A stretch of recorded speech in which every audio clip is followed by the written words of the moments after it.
எங்களுடைய அடையாளம், எங்களுடைய பல ஆண்டுகளுடைய உழைப்பு. அது என்னுடைய பாக்கெட்ல யானை சின்னத்தை தான் வைக்கிறோம்.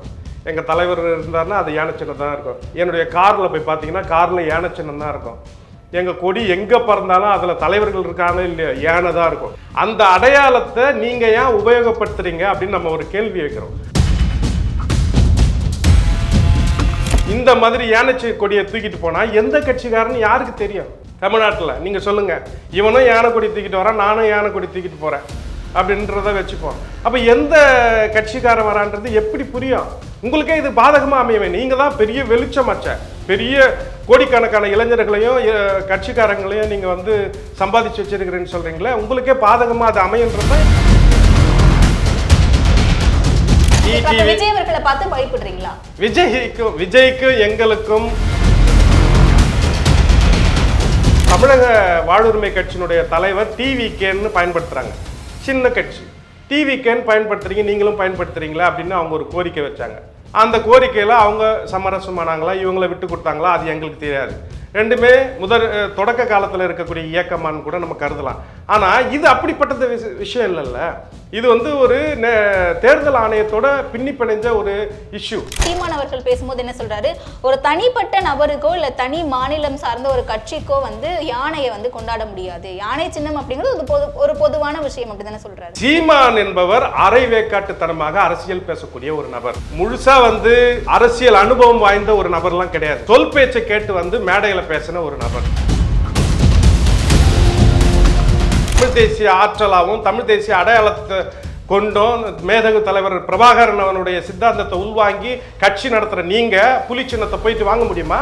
புலி சின்னத்தை வாங்க முடியுமா? அதை கேட்டேன்னு வர மீடியாவில் சொல்றேன். தன்னுடைய குடும்பம், தன்னுடைய அரசியல், தன்னுடைய லாபம், தான் சொகுசு வாழ்க்கைய இவர் சொல்றாருல, நான் எங்க இருந்து பணம் வாங்குறேன் எங்க சொல்லின்னு கிடக்குறேன். ஏன் சொல்ற? பணம் வாங்கினா நீ வந்து அரசியல் கட்சி நடத்திட்டு போ. ஆனா நேர்மையான அரசியல் உங்ககிட்ட இருக்கா? என்ன செயல் திட்டம் இருக்கு? வணக்கம் சார். வணக்கம். விஜய் அவர்களுடைய தமிழக வெற்றி கழகம் கட்சியை ஆரம்பித்த பிறகு கட்சியினுடைய கொடியை அறிமுகப்படுத்தியிருக்காங்க. அதில் 2 யானைகள் இருக்க மாதிரியான கொடி வடிவமைக்கப்பட்டிருக்கு. உங்களுடைய பகுஜன் சமாஜ் கட்சியிலையுமே அந்த மாதிரி யானை இருக்கக்கூடிய ஒரு சின்னம் பொறிக்கப்பட்ட ஒரு கொடி தான் நீங்கள் கட்சியை சார்ந்து யூஸ் பண்ணிட்டு இருக்கீங்க. அண்ட் கட்சியினுடைய சிம்பிள், அதாவது ஓட் பண்ணக்கூடிய சிம்பிளாகவும் சின்னமாகவும் உங்களுடைய சின்னம் யானை சின்னமாக தான் இருக்குது. அதனால நீங்கள் வந்து விஜய் அவர்கள் அந்த கட்சி கொடியிலேருந்து யானை சிம்பிளை நீக்கணும் அப்படின்னு சொல்லியிருக்கீங்க. எதன் அடிப்படையில் அப்படி சொல்லியிருக்கீங்க? முதல்ல தமிழக வெற்றி கழகத்தினுடைய தலைவர் விஜய் அவருடைய கட்சி தொடங்குவதற்கும் அந்த கொடி அறிமுகத்திற்கும் வாழ்த்துக்களை தெரிவிச்சுக்கிறோம். ஒரு கட்சி தொடங்குறாங்கன்னா அந்த கட்சியினுடைய பெயர், கொடி, அதற்கான வண்ணம், அதற்கான கொள்கை, இது எல்லாமே வந்து திட்டமிடப்பட்டதாக இருக்கணும். திட்டமிடப்பட்டு தான் ஒரு கட்சி தொடங்க முடியும். ஆனால் இப்போ விஜய் தொடங்குற கட்சி நீங்கள் பார்த்தீங்கன்னா ஒரு சினிமா இருக்குதுன்னு வச்சிங்களேன். முதல்ல ட்ரெய்லர், அதுக்கப்புறம் அதுக்கு ஃபோட்டோ ஷூட் வரும், அதுக்கப்புறம் வந்து விளம்பரம் வரும், அதுக்கப்புறம் மெயின் தீம் வரும். இந்த மாதிரி ஒவ்வொன்றா விட்டுட்டே இருப்பாங்க சினிமா பொறுத்த வரைக்கும். அந்த சினிமா பாணியே வந்து இந்த அரசியல் கட்சி தொடக்கத்துலேயும் தெரியுதுன்ற மாதிரி எனக்கு தோணுது. என்ன பேசிஸ்ல சொல்றீங்க? முதல்ல எடுத்த உடனே கட்சி பேர், ரெண்டாவது கட்சியினுடைய கொடி, அதுக்கப்புறம் வந்து தலைவர் தோன்றுவாராம். இன்னொரு அடுத்த மாதத்தில் தலைவர் தோன்றி அப்புறம் வந்து விளக்கம் கொடுப்பாராம், அதுக்கான கொள்கையை சொல்லுவாராம், ஏன் கட்சி தொடங்கணும்னு சொல்லுவாராம், இந்த கட்சியினுடைய வண்ணத்துக்கான விளக்கத்தை சொல்லுவாராம், யானையினுடைய விளக்கத்தை சொல்லுவாராம். அப்படின்ற மாதிரி ஒவ்வொன்றா ஸ்டெப் பை ஸ்டெப்பாக விடுறத பார்த்தா இவங்களுடைய சினிமாட்டிக் தன்மை தான் நமக்கு வெளிப்படுறதா நம்ம பார்க்குறோம். இது ஒரு பக்கம். நாம் என்ன கேட்குறோன்னா, அவர் கட்சி தொடங்குறதுல எந்த மாற்று கருத்தும் இல்லை, அவர் கொடி அறிவிக்கிறதுல எந்த மாற்று கருத்தும் இல்லை. நம்ம சொல்ல வர்றது என்னென்னா, அடிப்படை பேசிக் குறைஞ்சபட்சம் அவர் வந்து கொடி அறிவிப்பதற்கு முன்பு அந்த பொலிட்டிக்கலாக இருக்கக்கூடிய அந்த பைலாஸ் என்ன சொல்லுது, தேர்தல் ஆணையம் என்ன சொல்லுது அப்படின்றத இவங்க கருத்தில் எடுத்துகிட்டு இருக்கணும். தேர்தல் ஆணையம் 1968 ஆக்ட் படி ஒரு சிம்பிள், ஒதுக்கப்பட்ட சிம்பிள் வந்து அந்த கட்சிக்கு சொந்தமானது. அந்த கட்சிக்கு சொந்தமான சின்னத்தை யாரும் எந்த வகையிலும் எவ்விதத்திலும் எந்த கட்சி தொடர்புடைய நபர்களும் இதை பயன்படுத்தக்கூடாது அந்த சின்னத்தை அப்படின்றத தேர்தல் ஆணையம் சொல்லியிருக்கு. யார் வேணாலும் பயன்படுத்துகிறாங்கன்னு உடனே யாராவது சொல்கிறாங்க. அந்த ஃபெவிகால் விளம்பரத்தில் பயன்படுத்துகிறாங்க, கேரளாவில் பயன்படுத்துகிறாங்க, மற்ற இடங்களில் வந்து ஃபாரஸ்ட் விளம்பரத்தில் பயன்படுத்துகிறாங்க அப்படின்னு சொல்கிறாங்க. ஆனால் நாம் சொல்கிறது, தேர்தல் சம்பந்தப்பட்ட கட்சிகள் மட்டும் இந்த சின்னத்தை பயன்படுத்துவது கூடாதுன்றது தான் தேர்தல் ஆணையத்தினுடைய விதி. இப்போ இந்தியாவிலே பார்த்தீங்கன்னா ஒரு 5 கட்சியினுடைய சிம்பிள் தான் கொடியிலே இருக்கும். கை சின்னம் இருக்கும், தாமரை சின்னம் இருக்கும், மேற்கு வங்கத்தினுடைய சின்னம் இருக்கும், அப்புறம் அந்த சைக்கிள் சின்னம் இருக்கும். இங்கே வந்து யானை சின்னம் வந்து 2 மாநிலத்தை தவிர மற்ற எல்லா மாநிலத்திலையும் கொடியிலேயே யானை வந்துடும். பிஎஸ்பியை பொறுத்த வரைக்கும் கொடியிலேயே யானை வந்துடும். அப்போ எங்களுடைய அடையாளம் அது, எங்களுடைய பல ஆண்டுகளோட உழைப்பு அது. ஒரு நேஷ்னல் பார்ட்டியினுடைய சின்னன்றது அவ்வளோ சீக்கிரமாக எளிமையாக நம்ம வாங்கிட முடியாது. அவ்வளோ கடினப்பட்டு ஓட் பேங்கிங் பெரிய அளவில் வந்த பிறகு நாம் அந்த சின்னத்தை வந்து வாங்குகிறோம். அந்த சின்னத்தை வந்து நம்ம பொக்கிஷமாக இருக்கு. இங்கே பாருங்கள், என்னுடைய பாக்கெட்டில் யானை சின்னத்தை தான் வைக்கிறோம்.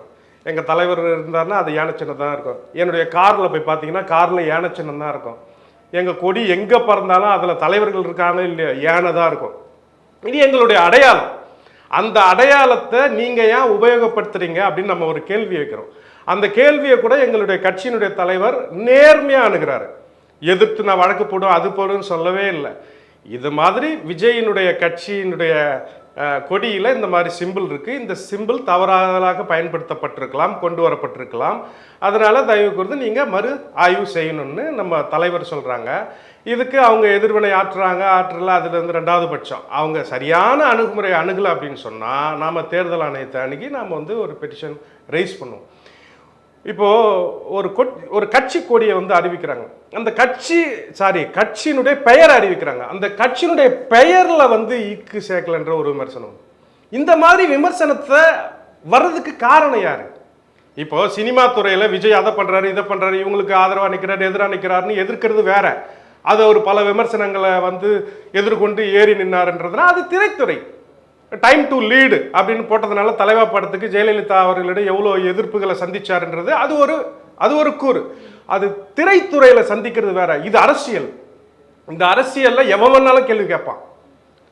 18 வயசு நிரம்பிய ஓட்டு போடுற யாராக இருந்தாலும் கேள்வி கேட்கக்கூடிய உரிமை இருக்குது. இது ஜனநாயக நாடு. நீங்கள் என்ன சொல்கிறீங்க, அந்த மன்னர் ஆண்டார், இந்த மன்னர் ஆண்டார், இந்த மன்னர் பயன்படுத்தினார் யானையை, அந்த மன்னர் பயன்படுத்தினார் யானைன்னு சொல்கிறீங்க. அது வந்து மன்னர் காலம். இது வந்து ஜனநாயகத்தின்படி கான்ஸ்டியூஷன் ஆளக்கூடிய காலம். இந்த கான்ஸ்டியூஷன் பைலா என்ன சொல்லுது, யானை யாருடையது? இன்னைக்குன்னு பார்த்தா பகுஜன் சமாஜ் கட்சியினுடையது யானை. அப்போ அந்த யானையை அரசியல் கட்சிகள் பயன்படுத்தக்கூடாது. சரி, ஒன்று வச்சுப்போம். நீங்கள் வந்து கொடியில் யானை வச்சிங்களே, உதயசூரியனை ரெட்டை விலையை வச்சுக்க வேண்டியது தானே? உதயசூரியன் நல்லா உதிக்கும், நீங்கள் மேலே எழுந்து வாங்க, நீங்கள் உதயம் ஆகிறீங்கன்னு சொல்லுங்கள், பக்கத்தில் ஒரு ரெட்டையில வச்சுங்க. இப்படி வச்சுக்கிட்டு நீங்கள் வந்து பெரும்பாலும் வந்து இந்த சின்னத்தையே வச்சுக்கிட்டு நாங்கள் கட்சி தொடர்ந்து வைக்க வேண்டியதானே? ஏன் வைக்கல? சரி, ஓகே, கை சின்னத்தை வச்சுக்க வேண்டியதானே? ஏன் வைக்கல? தாமரையை வச்சுக்க வேண்டியதானே? ஏன் வைக்கல? அப்போது உங்களுக்கு ஏதோ உள்நோக்கம் இருக்குது. என்ன உள்நோக்கு இருக்க முடியும்? ஏன்னா இப்ப கட்சி சின்னம் அப்படிங்கிறது வாக்கு செலுத்தக்கூடிய இடத்துல தான் வந்து சின்னம் இருக்குமே தவிர அதை தாண்டி கொடிகள் அப்படிங்கறத பெருசா தேர்தல் ஆணையம் கன்சிடர் பண்ண மாட்டாங்கல்ல. கொடிகள் வந்து அதான் சொல்லிட்டேன், இந்தியாவிலே 5 கட்சி வந்து கொடிகள்லேயே சின்னம் இருக்கு, கொடிகள்லேயே சின்னம் இருக்கு, அரசியல் கட்சி ஒதுக்குன்னு சின்னம் இருக்கு. அந்த யானை இப்போ நான் காரில் இந்தியா முழுக்க தமிழ்நாட்டில் எங்கள் கட்சிக்காரங்க காரில் மட்டும்தான் யானை இருக்கும். தமிழ்நாட்டில் சொல்கிறேன், தமிழ்நாட்டு அளவில் சொல்கிறேன். இன்னைக்கு ஒரு கட்சி ஆரம்பித்த உடனே அந்த யானை போட்ட கொடியை வந்து காரில் கட்டுறான். 2 யானை வருது. 2 யானை ஒரு யானைன்றது மேட்ரு இல்லை. ஆனால் எங்களுடைய யானை உன்னுடைய அடையாளமாக மாறுதில்ல. அந்த அடையாள சிக்கல் உங்களுக்கே பிரச்சனைன்னு சொல்கிறோம். இப்போ இல்ல சார், இப்ப நான் என்ன கேக்குறேன்னா, வெறும் யானை மட்டுமே இருந்து அதுல ஏதாவது ஒரு சிக்கல் இருக்கு, 2 யானையும் ஒரே மாதிரி இருக்கு அப்படின்னா நம்ம இதை பேசலாம். அந்த உங்களுடைய கட்சியில பார்க்கும்போது ஒரே ஒரு யானை மட்டும்தான் ரொம்ப பலம் வாய்ந்து தெரியுது. அது உங்களுடைய கட்சியினுடைய அடையாளம். அது மாற்று சொல்ல எதுவுமே இல்லை. இந்த கட்சி கொடியில 2 யானைகள் இருக்கு, இடையில ஒரு வாகைமல் இருக்கு, சுற்றிலும் நட்சத்திரங்கள் இருக்கு, இவ்வளவு குறியீடுகள் இருக்குல்ல. ஆமா, இப்போ நட்சத்திரம் யாருடைய சிம்பிள், வாகை மலர் யாருடைய சிம்பிள், யாராவது கேட்டாங்களா? யாருக்கும் உரிமையானது இல்லையே. யானைன்றது பகுஜன் சமாஜ் கட்சின்றது எல்லாருக்கும் தெரியும் மேடம்.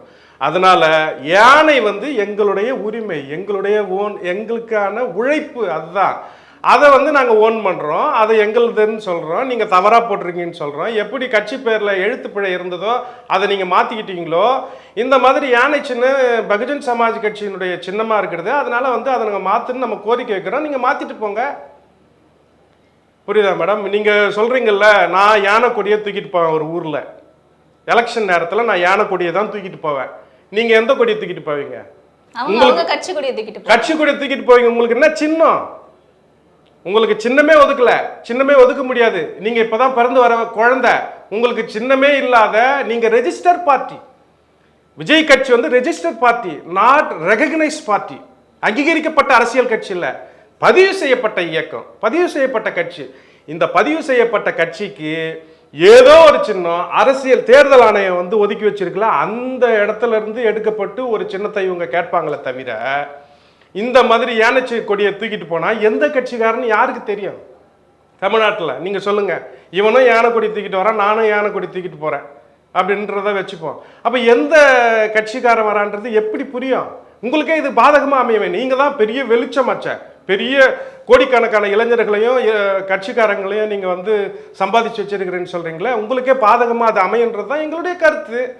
நாங்கள் தமிழ்நாட்டு அளவில் இன்றைக்கி நாங்கள் வந்து பெரிய அளவில் வந்து வளர்ச்சி அடையாத கட்சியாக கூட இருக்கலான்னு வச்சுங்களேன். ஆனால் எங்களுக்கு படிப்படியாக நாங்கள் வந்து முன்னேறிக்கிட்டு வரோம். இன்றைக்கி ஆளுகின்ற பாஜக மத்தியில் இருக்குது. ஆனால் அந்த தாமரையே இல்லாத தமிழ்நாட்டில் தாமரையே பெரிய அளவில் இல்லை, அங்கே ஆளலையா? அந்த மாதிரி 4 முறை வந்து எங்கள் பெகன்ஜி மாயாவதி முதலமைச்சராக இருந்த சின்னம். இந்த சின்னத்தை எப்படி நாங்கள் விட முடியும்? குறிப்பாக சொல்லணும் ஒன்றும் இல்லை மேடம், இது பாபா சாஹேப் டாக்டர் அம்பேத்கர் அவர்களுடைய சின்னம். யானைன்றது பாபா சாஹேப் டாக்டர் அம்பேத்கர் அவருடைய சின்னம். அவர் போட்டியிடுறாங்க. அந்த போட்டியிட்டு அந்த சின்னம் வந்து இந்திய குடியரசுக் கட்சி அப்புறம் வந்து கைவிடப்படுது, அது வந்து பறிபோகுது. பிறகு வந்து மானியவார் கன்ஷிராமால் மீட்டெடுக்கப்பட்ட சின்னம். இதை மீட்டெடுக்கிறதுக்கு பல்வேறு போராட்டங்கள் எங்களுக்கு இருக்கு. அதனால இந்த சின்னன்றது எங்களுடைய சொத்து. இந்த சொத்தை வந்து யாரும் விட்டு கொடுக்க முடியாது. அதை தான் நாங்கள் வந்து நேர்மையாக எந்த வகையிலையும் நாங்கள் வந்து காம்ப்ரமைஸ் இல்லாமல் அரசியலமைப்பு சட்டத்திற்குட்பட்டு நாங்கள் வந்து கோரிக்கை வைக்கிறோம். புரியுது. இப்போ நீங்கள் சொன்ன மாதிரி விஜய் அவர்கள் ரெக்கக்னைஸ்ட் பார்ட்டி இல்லாமல் வெறும் பதிவு செய்யப்பட்ட கட்சியாகவே இருக்கட்டும், அவங்க தேர்தல் ஆணையத்துக்கிட்ட போய் முறையிடுறாங்க அப்படின்னும் போது தேர்தல் ஆணையம் அந்த கொடியை கன்சிடர் பண்ணுவாங்களா, பண்ண மாட்டாங்களா? பண்ண மாட்டாங்க. ஏன் பண்ண மாட்டாங்க? அந்த கொடியில் யானைன்றது, அதாவது அந்த சின்னம் இருக்குல்ல மேடம், அதாவது அந்த யானை சின்னம் வந்து எந்த வகையிலும் யாரும் பயன்படுத்தக்கூடாதுன்றது விதி இருக்கு. 1968 சிம்பிள் ஆக்டில் நீங்கள் போயிட்டு பார்த்தீங்கன்னா, யானை சின்னம் என்பது பிஎஸ்பியினுடைய சின்னம். இந்த சின்னத்தை மற்ற அரசியல் கட்சிகள் எந்த வகையிலும் பயன்படுத்தக்கூடாது என்பது தான் வந்து விதியாக இருக்குது. நீங்கள் உதாரணத்துக்கு நீங்கள் தமிழ்நாட்டு பாலிடிக்ஸை நீங்கள் பார்க்கலாமே. அம்மையார் ஜெயலலிதா இறப்புக்கு பிறகு கட்சி கொடி யாருக்கு, ரெட்டை இலை யாருக்கு அப்படின்ற பிரச்சனையை நீங்கள் கண்கூடா பார்த்தீங்க. டிடிவி தினகரன் வந்து கொடியை பயன்படுத்தும் போது நீங்கள் எப்படி பயன்படுத்தலாம் அப்படின்னு அண்ணாவை போட்டு பயன்படுத்தலான்னு கேட்கும்போது அவர் வந்து ஜெயலலிதா அம்மையார் படத்தை வந்து போட்டுக்கிட்டாரு. சேவல் புறா சின்னமே உங்களுக்கு வந்து எடுத்துக்காட்டு தான்.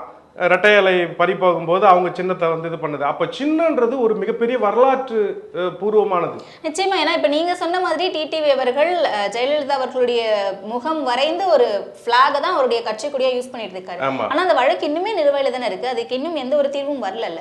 இருந்துட்டு போட்டோம். அவர் வந்து அங்கீகரிக்கப்படாத ஒரு ரெஜிஸ்டர் பார்ட்டியா இல்லை மேடம். அவர் வந்து இப்போ தொடக்க காலத்துல இருக்காரு. தொடக்க காலத்தில் இருக்கிறதுனால அவங்களுக்கு சிக்கலே இல்லை, பிரச்சனையே இல்லை. நீங்க ஆளணும்னு வரீங்க. 2026 நாங்க தான் ஆளுங்கட்சின்னு சொல்றீங்க. இந்த ஆளுங்கட்சியில் முதல் கோணல் முற்றிலும் கோணலமா ஆயிடக்கூடாதுன்றதுக்காக உங்களுடைய நல்லெண்ணக்க அடிப்படையில் நாங்க வந்து ஒரு அட்வைஸ் கொடுக்குறோம். அதை தான் நானும் கேட்கிறேன். எப்படி டிடிவி அவர்கள் தொடக்க காலத்தில் இருக்காரோ, இன்னும் அங்கீகரிக்கப்பட்ட கட்சியா வரலையோ, அதே மாதிரிதான் விஜய் அவர்களும் தொடக்க காலத்துல தான் இருக்காரு. இன்னும் முதல் மாநாடு கூட அறிவிக்கல, அதுக்குள்ள ஏன் இவ்வளவு சிக்கல்? விஜய் அவர்களை பார்த்து பயப்படுறீங்களா?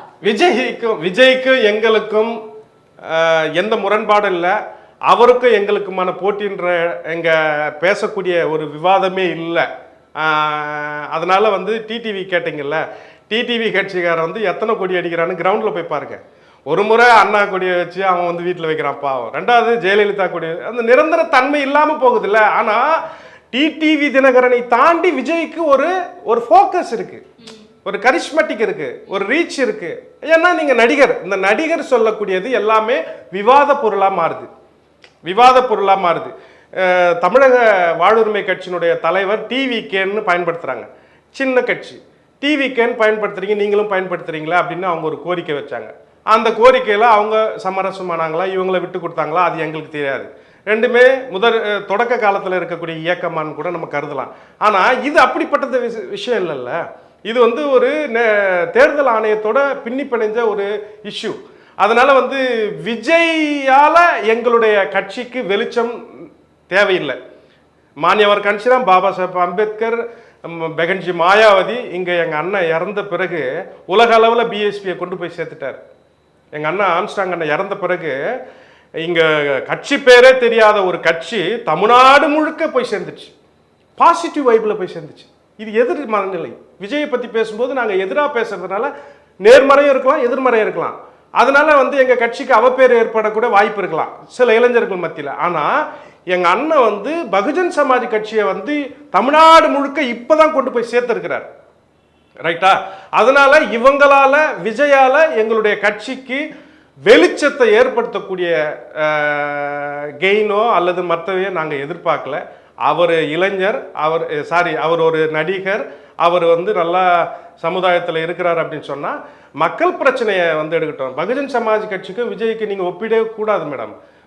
பெகன்ஜி மாயாவதி இன்னைக்கு திருமணமே செய்யாமல் இன்னைக்கு 4 முறை முதலமைச்சராக இந்த பட்டியலின சமூகத்திலிருந்து வந்து இந்தியாவிலே ஒரு அங்கீகரிக்கப்பட்ட கட்சியோட வந்து இன்னைக்கு பிறக்காத ஒரு கட்சியை வந்து நம்ம வந்து ஒப்பிடுறதே வந்து மிகப்பெரிய தவறு. ஈஸியாக வந்து அதை நம்ம விவாத பொருளாக கூட மாற்றக்கூடாது. அது ரொம்ப தவறு. அதனால அவங்கள நம்ம வாழ்த்துறோம், அங்கீகரிக்கிறோம், வரவேற்கிறோம். நாளைக்கு அந்த கட்சியில் இருக்கக்கூடிய நண்பர்கள் கூட என் நண்பர்களாக இருக்கிறாங்க. நம்ம பேசுகிறோம். அவங்க புரிதல் அற்ற தன்மையில் பேசுகிறாங்க. எங்கள் தலைவர் வந்து யானைக்குடியை பயன்படுத்தக்கூடாதா, எங்கள் தலைவருக்கு இதுக்கு உரிமை கிடையாதா, இது வந்து சில்லித்தனமான பதில்கள். நாம் சொல்கிறது பொலிட்டிக்கலைஸ்டு. விஜய் படம் எடுத்தார் அப்படின்னா நான் ஒரு காலகட்டத்தில் விஜயினுடைய ஃபேனாக கூட இருந்திருக்கலாம். விஜய் திரைப்படங்களை நான் வந்து பார்த்து ரசிச்சிருக்கலாம் எங்களுடைய தலைமுறையில். அதில் நம்ம வந்து மாறுபடலையே. இது அரசியல்னு வரும்போது நான் அரசியல்வாதி, நீங்களும் அரசியல்வாதி. ஒரு தலைவர்னு இருக்கும்போது நான் மாவட்ட தலைவராக இருக்கிறேன் அப்படின்னு சொன்னால் விஜய் ஒரு மாநில தலைவர், நான் ஒரு மாவட்ட தலைவர். அப்போ நீங்கனாலும் ஒன்று தான். ஆனால் உங்களுக்கே நாளைக்கு தேர்தலில் தமிழ்நாட்டில் நீங்களே எலெக்ஷனில் நின்னாலும் யானை சின்னத்துக்கு கீழே தான் உங்கள் சின்னம். புரியுதா? யானை சின்னத்துக்கு கீழே தான் விஜய் சின்னம். 2026 சேலஞ்சு பண்ண சொல்லுங்க. இதெல்லாம் போயிட்டு பாருங்க. அரசியலமைப்பு சட்டத்தில் இருக்கக்கூடிய இந்த தேர்தல் ஆணையத்தினுடைய விதிகளை படிங்க. பகுஜன் சமாஜ் கட்சியில் வந்து பெரும்பான்மையான வழக்கறிஞர்கள் குவிஞ்ச கட்சின்றது உங்களுக்கு தெரியும். எங்கள் தலைவரே வழக்கறிஞர். இந்த இறப்பை நாங்கள் எப்படி எதிர்கொண்டன்றது தெரியும். இன்னைக்கு எப்படி இந்த இறப்பை வந்து நீதி கேட்டு நியாயமான முறையில் சட்ட ரீதியாக நிற்கிறோன்றது உங்களுக்கு தெரியும். பெகன்ஜி மாயாவதி வந்து போன பிறகு நாங்கள் எவ்வளோ கட்டுக்கோப்பாக தமிழ்நாட்டில் இருக்கிறன்றது உங்களுக்கு தெரியும். இப்படி அரசியல் சார்ந்து அரசியலமைப்பு சட்டத்தையே பைலாவாக கொண்ட இயக்கத்தில் இருக்கிற நாங்கள் எப்படி உங்களை வந்து பெரிய அளவில் எதிராக வந்து நின்று பேசக்கூடிய ஒரு நிலைமை இருக்கும். அதனால் வந்து அரசியல் அமைப்பை சட்டத்தை புரிந்து கொண்ட ஒரே இயக்கம் பகுஜன் சமாஜ் கட்சின்னு கம்பீரமாக சொல்கிறேன். புரியுது. ஆனால் இப்போ இந்த விஷயத்துல பல்வேறு அரசியல் தலைவர்களும் தங்களுடைய கருத்துக்களை வெளியிட்டு வந்துட்டு இருக்காங்க. அந்த வகையில சீமான் அவர்கள் பேசும்போது என்ன சொல்றாரு, ஒரு தனிப்பட்ட நபருக்கோ இல்லை தனி மாநிலம் சார்ந்த ஒரு கட்சிக்கோ வந்து யானையை வந்து கொண்டாட முடியாது, யானை சின்னம் அப்படிங்கிறது ஒரு பொதுவான விஷயம் அப்படி தானே சொல்றாரு. நான் பல வருடங்களாக பேசிட்டு வரேன். நான் தமிழ் தேசிய அரசியலில் ஊறி போனவன். ஈழத்தமிழர்களால் வெளிநாட்டுக்கு அழைக்கப்பட்டு விசா கிடைக்காத நிற்கப்பட்டவன். இன்றைக்கும் வெளிநாட்டிலிருந்து பலர் வந்து என்னோட தொடர்பில் இருக்கிறாங்க, ஈழத்தமிழர்கள். சீமான் என்பவர் அரை வேக்காட்டுத்தனமாக அரசியல் பேசக்கூடிய ஒரு நபர். முழுசாக வந்து அரசியல் அனுபவம் வாய்ந்த ஒரு நபர்லாம் கிடையாது. சொல் பேச்சை கேட்டு வந்து மேடையில் பேசின ஒரு நபர். அவர் பின்னாடி இன்னைக்கு இளைஞர்கள் இருக்கிறாங்களான்னா இருக்கிறாங்க, அதில் நம்ம மறுக்கலை. ஆனால் சொந்த சின்னத்தையே உங்களால் காப்பாற்ற முடியலையே. சொந்த சின்னத்தை காப்பாற்ற முடியலன்னா நான் அங்கே நிவாரணத்தில் இருந்தேன், இந்த நிவாரணத்தில் இருந்தேன்னு பதில் சொல்லி இருந்தா தானே இந்த சீமான். யாரு? எந்த சின்னம் அது? கரும்பு விவசாயி.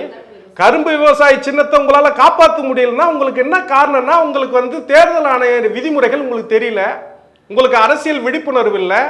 நீங்கள் மேடையேறி கூப்பாடு போட தெரியுமே தவிர, போராட்டங்கள் நடத்த முடியுமே தவிர, உங்களால் அரசியலமைப்பு சட்டத்தில் என்னென்ன நடைமுறை விதிகள் இருக்கு, தேர்தல் ஆணையத்தை எதை பின்பற்றணும், எப்போ போய் சின்னத்தை நம்ம அங்கீகரிக்கப்பட்ட சின்னமா மாற்றணும் அப்படின்றத நீங்க வந்து ஃபாலோ பண்ணாம யாரோ ஒருத்தனுக்கு நீங்க வந்து கரும்பு விவசாயம் கொடுத்துட்டேன்னு சொல்லிட்டு நீ மீடியாவில் வந்து பூச்சாண்டி காமிக்கிறீங்க, மீடியாவில் பொதுமக்களை ஏமாத்துறீங்க, இளைஞர்களை ஏமாத்துறீங்க.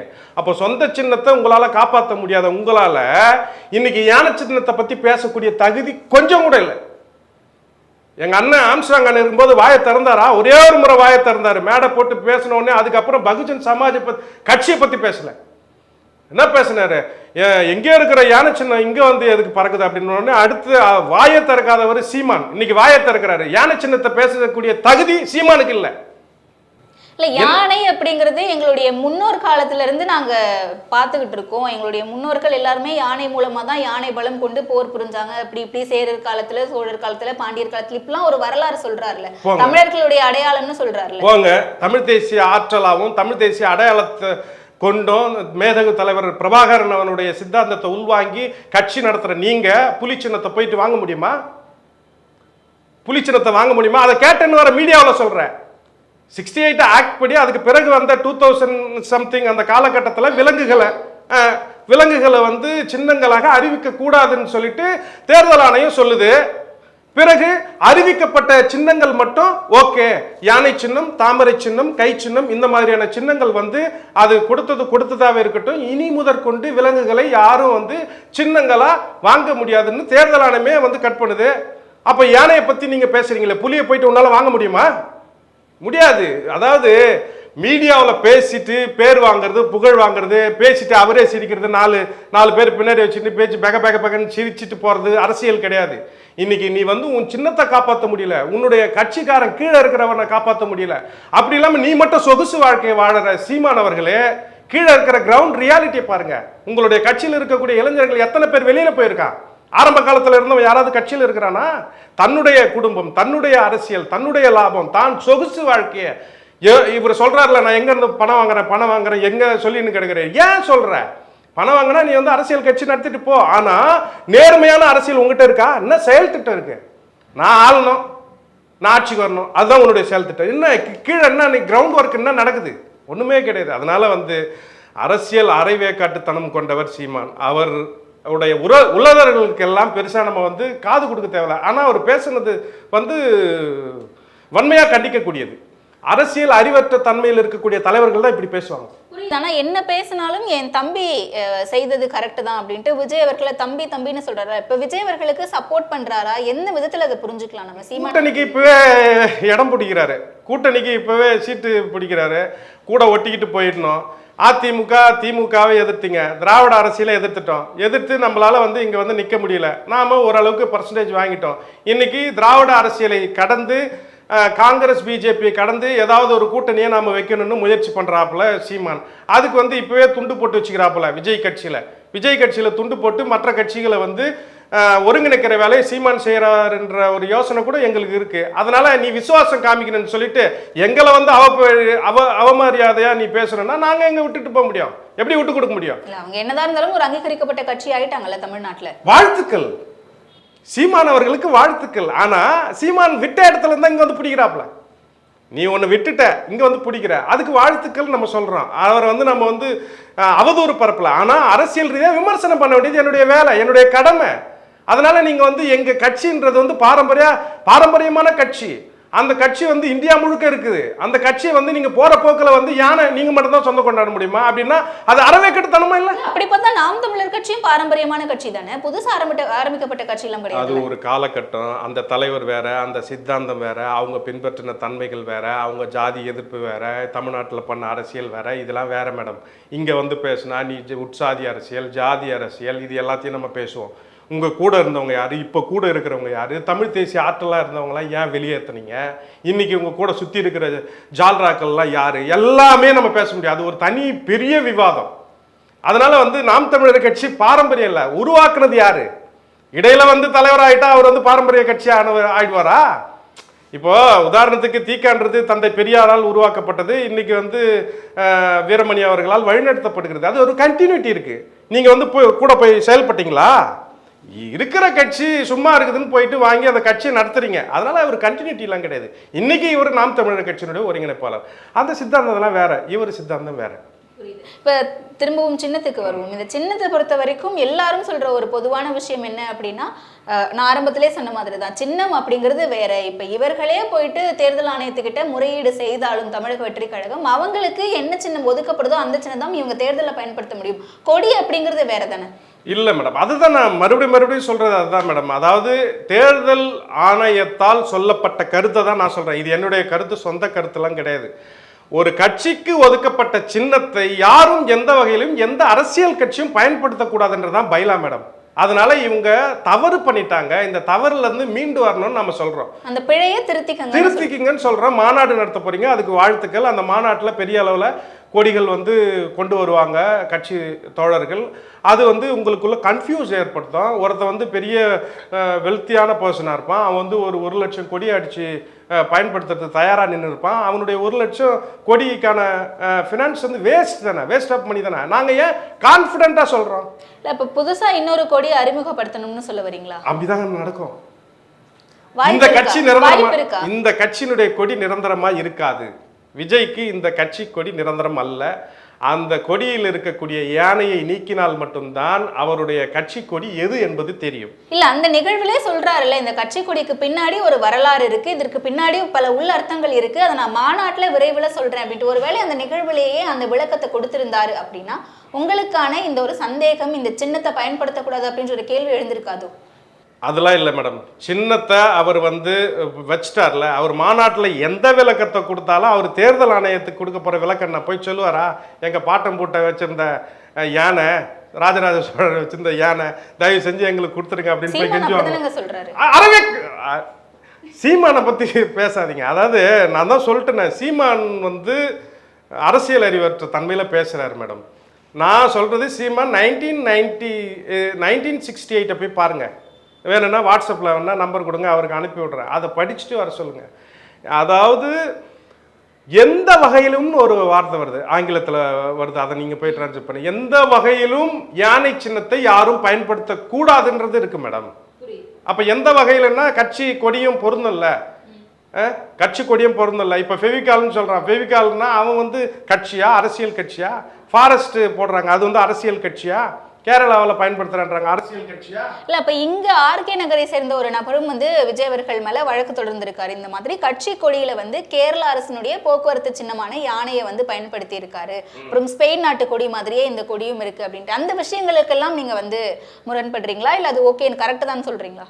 மதிப்பிற்குரிய விஜய் அவர்களே, உங்களுடைய திரை வெளிச்சம் மிகப்பெரியது, உங்களுடைய ஆளுமை மதிக்கப்படக்கூடியது. இந்த சொசைட்டியை மதிக்கக்கூடிய அளவில் உங்களுடைய எனர்ஜியை நீங்கள் பயன்படுத்தணும்னு விரும்புகிறீங்க. நல்ல அரசியல் ஆளுமைகளை உங்கள் அருகிலே வைத்து கொள்ளுங்கள். புஷி ஆனந்த் போன்ற நபர்களை மட்டும் நம்பி இயக்கத்தை நடத்தினால் உங்களால் எழுந்து நிற்க முடியாது. ஏனென்று சொன்னால் கட்சி கொடியிலே உங்களுடைய பிரச்சனை தெரிந்துவிட்டது. கட்சி கொடியிலே பிறகு நீங்கள் வெளியிட்ட பாடலிலே எழுத்துப்பிழை, நீங்கள் கொடுத்த அறிக்கையிலே முன்னாடி எழுத்துப்பிழை, ஏதோ ஒரு டைப்பிங் சிஸ்டம் இது பண்ணி கொடுக்குற மாதிரி ஒரு சூழல் தெரியுது. ஒரு அரசியல் ஆளுமை நிறைந்த கூட்டம் உங்கள் பின்னாடி இல்லை. ஒரு அரசியல் ஆளுமை நிறைந்த கூட்டம் உங்கள் பின்னாடி இல்லை. உங்கள் பின்னாடி இருக்கிறது ரசிகர் கூட்டம். ரசிகர் கூட்டமாகவே இருக்கிறவங்களாம் ஓட்டு போடுவான்றதெல்லாம் கிடையாது. நானும் விஜய் படம் போய் பார்க்குறேன், அதனால் நான் ஓட்டு போட்டுருவேன்னா? அது மாதிரி ரசிகர் கூட்டன்றது வேற, திரை வெளிச்சன்றது வேற, அரசியல்ன்றது வேற. எத்தனை போராட்டம் நடத்திருக்கிறீங்க? தமிழக வெற்றி கழகம் எத்தனை போராட்டம் நடத்திருக்கு, எத்தனை அறிக்கை கொடுத்துருக்கு. இந்த இது பிறந்த நாளில் சொல்கிறது, பிறந்த நாளுக்கு வாழ்த்து தெரிவிக்கிறது, அது மட்டும்தான் கட்சி நடவடிக்கையா? ஒரு கட்சி பேர் அறிக்கை விட்டுருக்காங்களே சார். ஆமாம், ஒரு வருஷம் ஆயிடுச்சு மேடம் கட்சி பேர் அறிவிச்சு. உங்களுடைய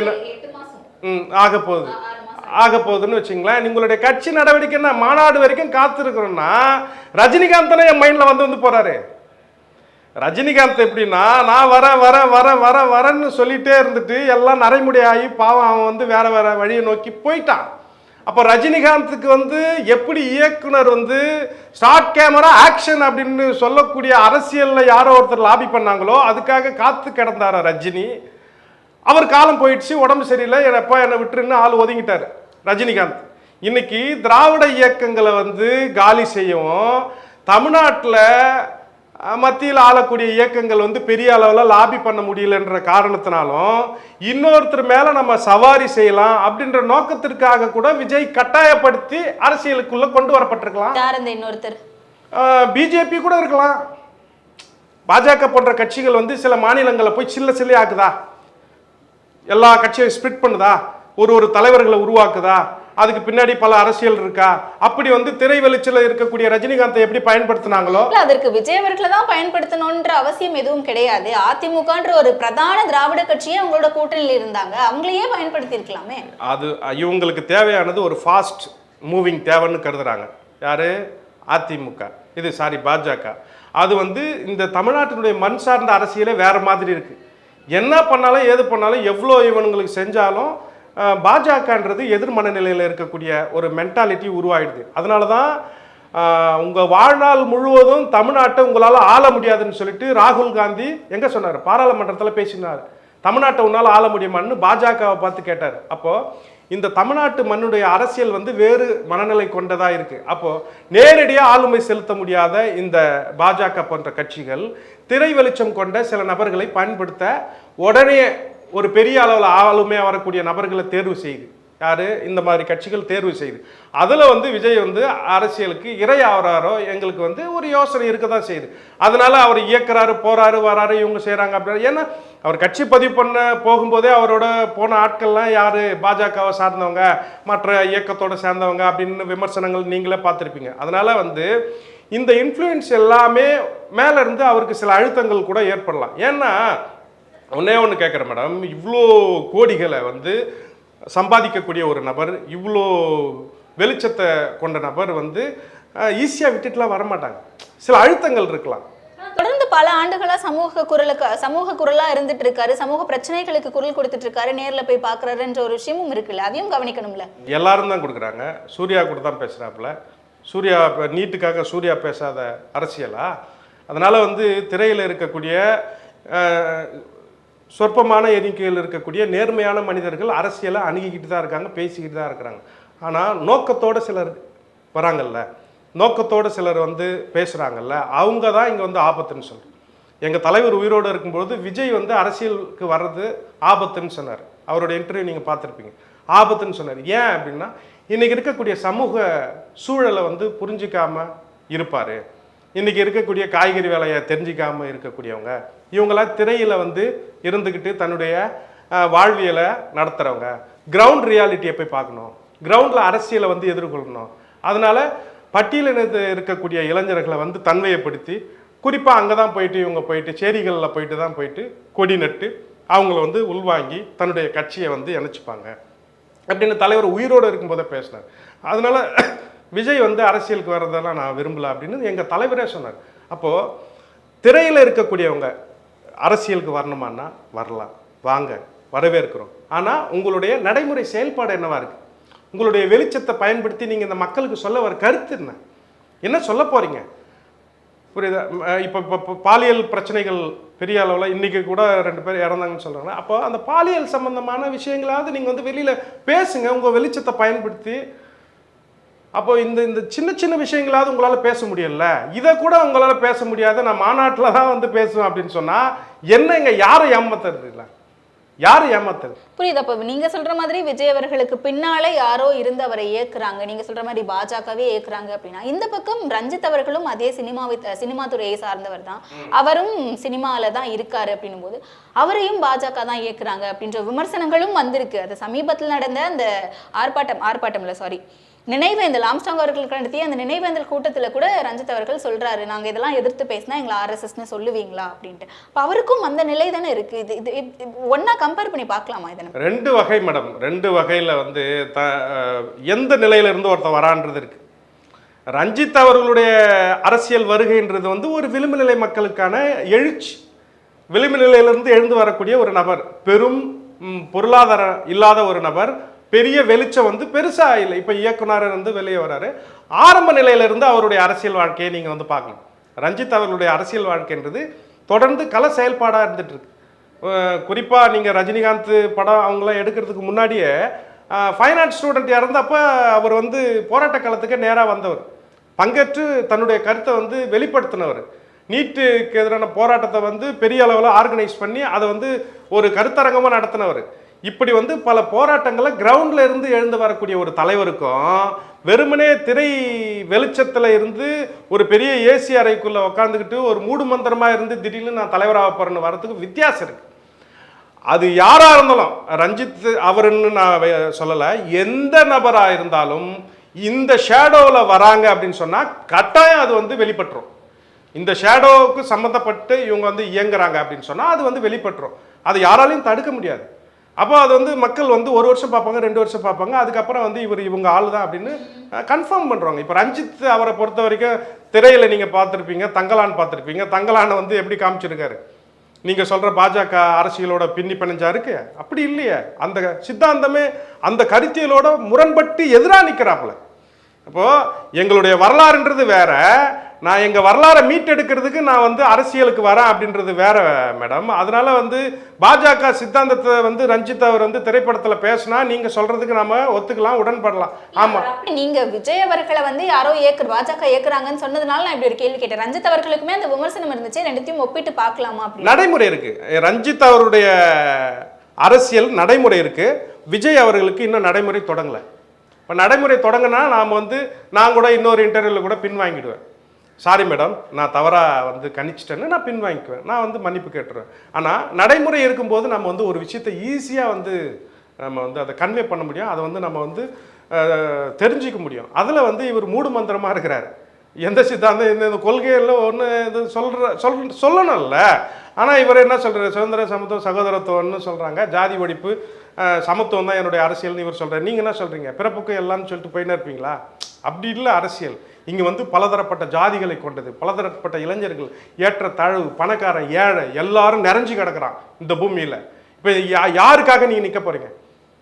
யாருக்காக நிற்க போகிறீங்க? நீங்கள் வந்து 12வது பிள்ளைங்களையும் 10வது பிள்ளைங்களையும் கூப்பிட்டு நீங்கள் வந்து ஹானர் பண்ணுறீங்க, நான் வரவே இருக்கிறேன். ஆனால் அந்த ஹானர் பண்ணுற இடத்துல நீங்கள் என்ன சொல்கிறீங்க? என்ன சொல்ல போகிறீங்க? என்ன சொல்ல வரீங்க? நீங்கள் அந்த மாணவர்களை வந்து என்ன பகடையாக நீங்கள் பயன்படுத்த போகிறீங்க? ஆமாம், அடுத்த ஜென்ரேஷனில் ஓட்டு போடக்கூடியவனா இருப்பான் 2026. அதுக்காக நீங்கள் வந்து கூப்பிட்டு விருது கொடுத்தீங்க நான் சொல்லவா? 8வது படிக்கிறவங்க கிட்ட போய் நம்மளுடைய அரசியல் பேச, அவன் தான் நம்மளுக்கு ஓட்டு போட போகிறான்னு சொல்லிட்டு சீமான் அப்போ பேசி இருந்தாப்புல. இன்றைக்கி நீங்கள் வந்து 10வது 12வது நீங்கள் விருது, 2 பேருக்கு என்ன வித்தியாசம்? அப்போ ஒவ்வொருத்தருக்கும் ஒவ்வொரு சுயநலம் அடங்கியிருக்கு. ஒவ்வொருத்தரும் தன்னுடைய அரசியல் லாபத்துக்காக இயங்குறாங்க. நானும் என் கட்சிக்காக என்னுடைய சித்தாந்தத்துக்காக நான் உழைக்கிறேன். அந்த மாதிரி அவங்களுடைய லாபத்துக்கு பின்னாடி எந்த முதலாளி இருக்கிறாங்களோ அந்த முதலாளிக்காக இயங்குறாங்கன்னு சொல்றதுல என்ன பிரச்சனை இருக்கு? என்ன அதுல தவறு இருக்கு?